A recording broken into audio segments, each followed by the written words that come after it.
Le Parlement béninois retient l'attention de l'ancien directeur du journal officiel Adamon Afis.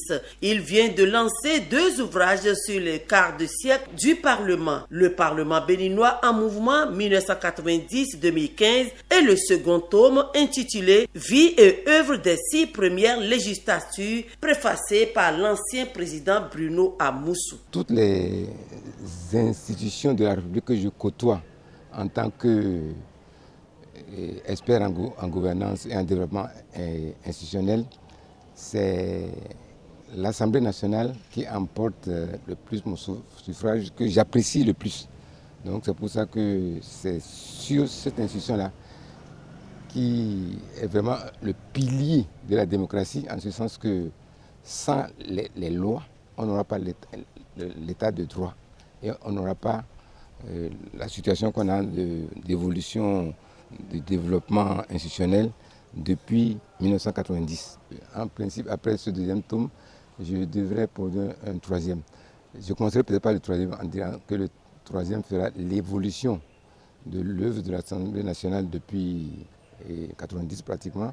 Et ensuite, je donne des perspectives pour un développement plus rapide. C'est un chef-d'œuvre qui a été lancé devant un parterre de personnalités, anciens ambassadeurs, anciens présidents d'institutions, professeurs, enseignants de tout grade, qui ont tous félicité l'auteur pour le travail de recherche et de documentation très enrichissant. Les ouvrages permettront aux jeunes et même à certains parlementaires de se ressourcer et d'approfondir leurs connaissances sur la vie parlementaire depuis le renouveau démocratique. Je voudrais donc le féliciter très cordialement de sa disponibilité et de son sens aigu, disons, du savoir.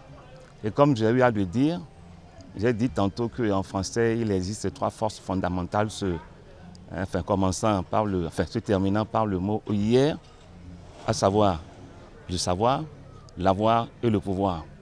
Et j'ai eu à dire que ces 3 forces-là sont extrêmement importantes. Mais à mon humble avis, la plus puissante, c'est le savoir, surtout lorsqu'il aboutit au savoir-faire. Et c'est par rapport à ça, justement, que j'attache beaucoup d'importance au savoir. Ce qu'il a fait, le frère Adamon Afis, relève naturellement d'un savoir et d'un savoir-faire très aigu. Les étudiants, élèves de nos lycées et collèges, jeunes leaders sont invités à s'approprier ces ouvrages qui retracent un pan de notre histoire.